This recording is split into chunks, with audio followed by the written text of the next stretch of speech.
In the late 1950s, China launched a plan so ambitious it promised to catch up with the West in just a few years. But instead of prosperity, it led to one of the deadliest famines in human history. This is the story of the Great Leap Forward. Explained.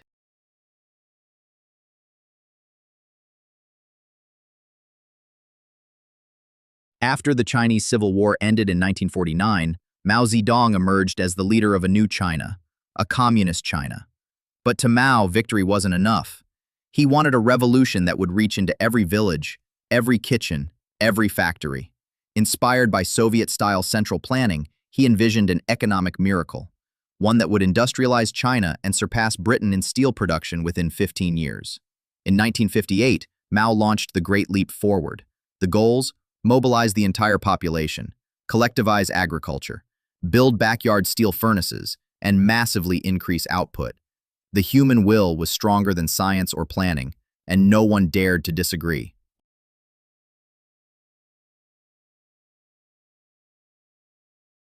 The first step was to eliminate private farming. Families were moved into massive communes, often thousands of people each. They ate in communal kitchens and worked under party officials. Crops were no longer grown for survival, but for the state. Grain quotas were set extremely high. Local leaders, desperate to impress superiors, reported inflated harvest numbers, even when crops were rotting in the fields.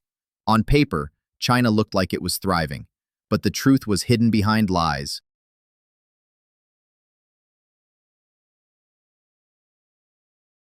The state believed there was surplus grain, so it collected more and more from communes.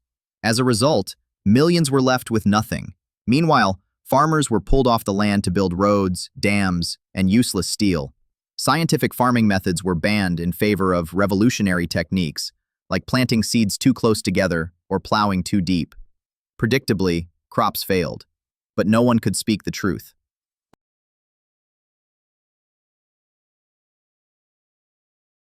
From 1959 to 1961, China descended into one of the deadliest famines in human history. Food became scarce. Entire provinces were starving. In some regions, people ate bark, mud, even leather. Others died in the fields. Many were punished for stealing a single grain or speaking out. Despite the horror, Mao and top leaders downplayed the crisis. Some denied it entirely.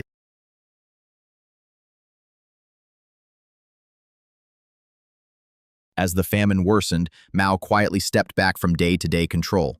Other leaders like Liu Shaoqi and Deng Xiaoping tried to reform the system, reintroducing private farming and loosening state control. By 1962, the Great Leap Forward was declared over. The cost? Somewhere between 30 and 45 million lives. The deadliest political campaign in human history.